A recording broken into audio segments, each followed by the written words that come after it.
I love giving people joy, and I loved making people laugh. All through junior high and even through high school, I loved making people laugh. I loved the smiles that people would get, and I love how they made me feel. Yeah, and I think even more than making people laugh, I love how I felt on the inside and the reputation it kind of gave me with everybody. So I loved the way that felt. But I think the bigger issue was that I was using that to kind of combat the fact that people were making fun of me in junior high and high school, whether it was for the way I looked or the color of my skin and ethnic background. They were making fun of me, and it made me feel very less of myself, and I hated that feeling. So to kind of combat that, I'd be funny, not ever really dealing with the issue of them making fun of me. But really deep down inside, I was hurting. I was actually angry, and even though I didn't want to take it out on people at school or my friends, I take it out on my family back home. So this anger would store up, and every time I'd come back from school, I'd take it out on my parents, my mom and dad. And it wasn't just physical abuse that I would inflict on my parents, it wasn't that, but it was more verbal.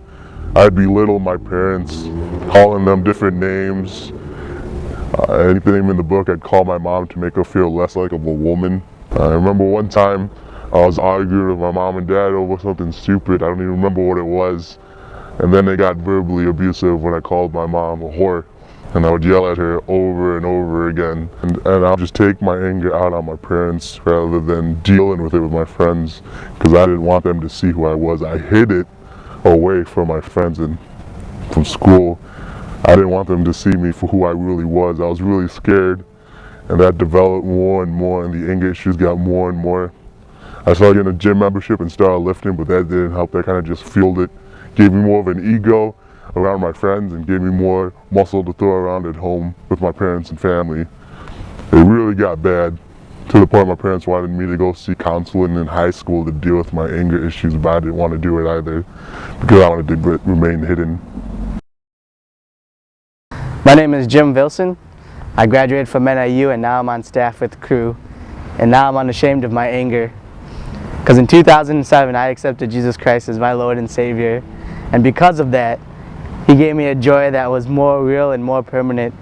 He made me show my weaknesses through His grace. Because Jesus came down and died on the cross, and because I believe that and I accept that in my heart and I proclaim it, and that's changed my life, the fact that I'm angry doesn't hinder me with the relationship with Him anymore.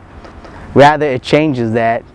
It changes the fact that I have to be shameful in the sin that I'm already in or that I was in, and it makes me realize that He forgives me. I'm no longer ashamed of the way that I was. I'm no longer ashamed of the sin that I'm struggling with or I have struggled with. I'm more boasting in the fact that Jesus forgave me and God's accepted me through that. Because of that, I've changed my life. That doesn't mean I'm perfect, and that doesn't mean I struggle and I don't revert back to the ways that I was. But more so, the gospel of grace through Jesus has really transformed and gripped my heart. Now I'm filled with this joy in who I really am. He helps me deal with my anger in different ways. He gives me a peace and understanding that surpasses so many different things. And I've been able to talk to my parents and have a real relationship with them and have real friendships that show who I really am, to be vulnerable with them and to share different struggles. Before, I used to hide my anger and who I really was from people, but now in Jesus, I'm fully accepted and I don't have to hide anymore.